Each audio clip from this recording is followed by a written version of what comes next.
This is the Samsung Galaxy A07 Disassembly. If you're interested in seeing more videos like this, make sure you subscribe and click on the notification bell so you'll be notified once I upload a new video. Also, if you need any tools, there are links in the description.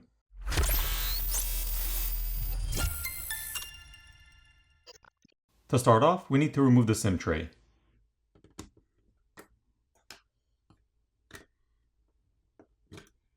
Taking a look at the SIM and microSD tray, we can see a red rubber gasket around the opening.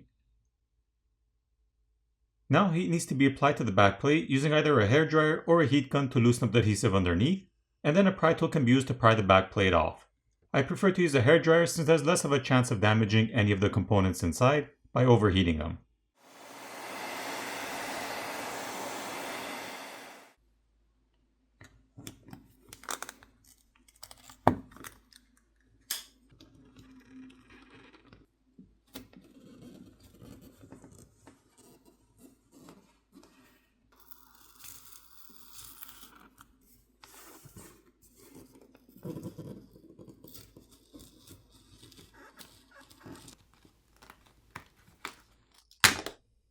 Taking a look at the back plate, we can see that it's made of plastic.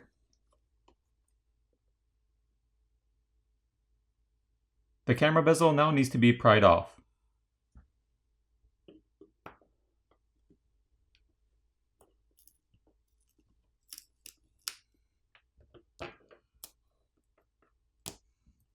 The glass camera lens can be replaced by applying heat and prying the glass portion off, so you don't have to take apart the phone to replace the glass camera lens cover.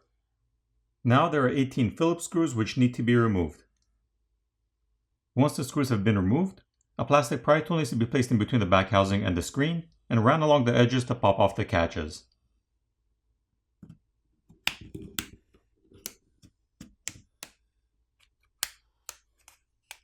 Once the back housing is loose from the mid-frame, it needs to be carefully lifted up since the flex cable for the fingerprint scanner is still attached to the main board.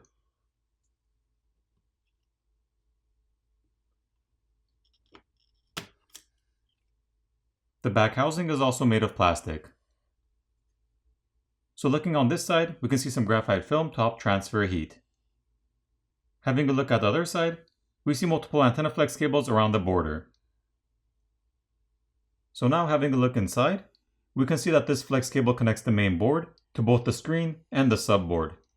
Before we continue, we'll disconnect the battery cable. Once the battery cable has been disconnected, we can proceed to disconnect the rest of the cables. The coaxial cable on the bottom right side of the board can be disconnected by just popping it off.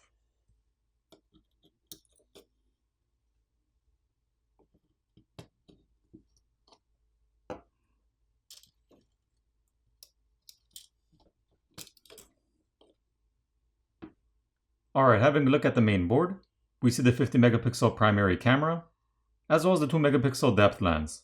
The main camera does not have OIS or optical image stabilization. There's a secondary microphone on the top, and the LED flash is located here. The camera connectors can be disconnected by just popping them off. The proximity sensor is located on the other side, and we have a look at the 8 megapixel front facing camera. The SIM and microSD reader is located here. There's also copper tape over the back shields to help transfer heat. Once the copper tape has been peeled back, we see thermal pads on top of the RAM and processor. Here's a better look with the thermal pads removed.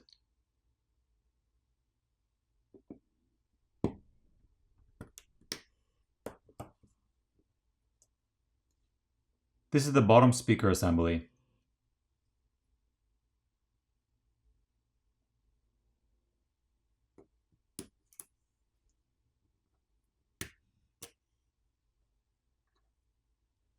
Taking a look at the subboard, we see rubber gaskets around the charger port and headphone jack.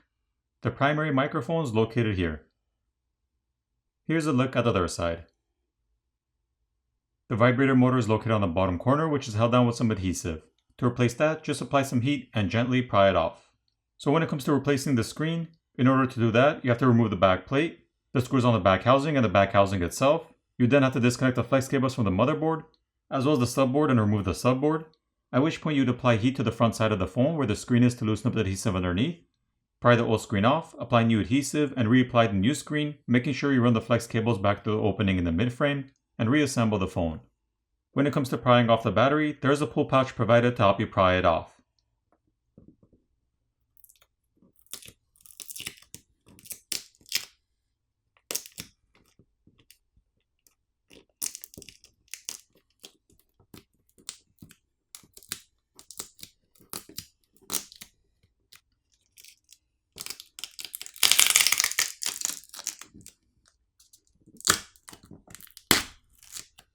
This is the 5000 mAh battery. The flex cable for the volume keys and power button is located here. In order to replace that, just peel it off the frame. And the earpiece speaker is located on top, which can be replaced by applying heat and prying it off. There's a thermal pad underneath the motherboard on the frame, which also helps to transfer heat. And there are two liquid damage indicator stickers, one located here underneath the SIM reader, and one here underneath the headphone jack. So when it comes to inserting the SIM ejector tool in the wrong hole, for this phone you don't need to worry since both the filters and the microphones are seated above the holes, so they wouldn't get damaged.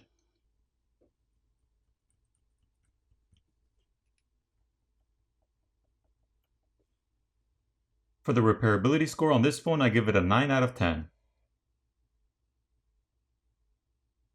Now it's time to put the phone back together.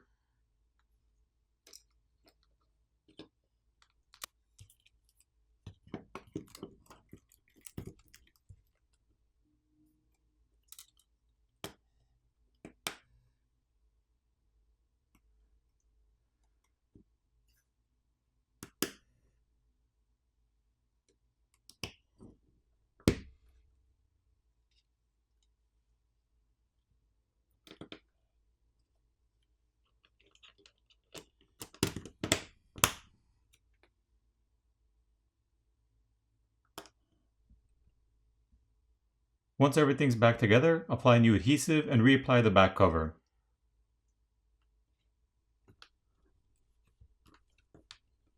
Flip over the phone, power it on, and you're done. I hope you enjoyed this video, and I'll see you in the next one.